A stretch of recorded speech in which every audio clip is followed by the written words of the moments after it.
दशकं 49 वृन्दावनप्रवेशः। भवत्प्रभावा विदुरा हि गोपाः तरुप्रपातादिकमत्र गोष्ठे अहेतुमुत्पातगणं विशङ्क्य प्रयातुमन्यत्र मनोवितेनुः तत्रोपनन्दाभिदगोपवर्यः जगोब्रवत्प्रेरणयैव नूनम् इतः प्रतीच्यां विपिनं मनोज्ञं वृन्दावनं नाम विराजतीति।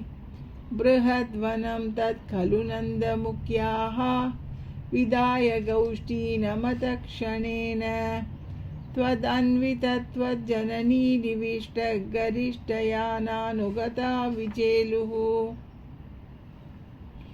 अनोमनोज्ञध्वनिधेनुपाली कुरप्रणादान्तरतो वधूभिः भवत् विनोद आलपिताक्षराणि प्रपीयनाज्ञायतमार्गदैर्घ्यं निरीक्ष्य वृन्दावनमीशनन्दत्प्रसूनकुन्दप्रमुखद्रुमौघम् अमोदताशाद्वलसान्द्रलक्ष्म्या हरिण्मणिकुट्टिमपुष्टशोभम् निवाकनिर्व्यूढनिवासभेदेषु अशेषगोपेषु सुखासितेषु वनश्रियं गोपकिशोरपाली विमिश्रितपर्यगलोकतास्त्वम् अरालमार्गागतनिर्मलापां मरालकूजाकृतनर्मलापां निरन्तरस्मेरसरोजवक्त्रां कलिन्दकन्यां समलोकयस्त्वं।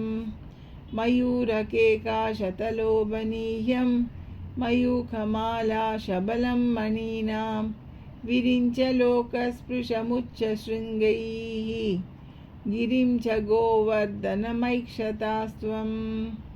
समं ततो गोपकुमारकैस्त्वं समन्ततो यत्र वनान्तमागाः ततस्ततस्तां कुटिलामपश्यः कलिन्दजां राघवतीमिवैकां।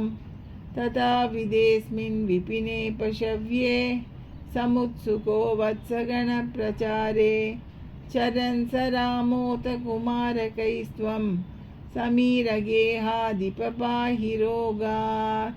श्रीकृष्ण शरणं मम गोपिका जीवनस्मरणं गोविन्द गोविन्द।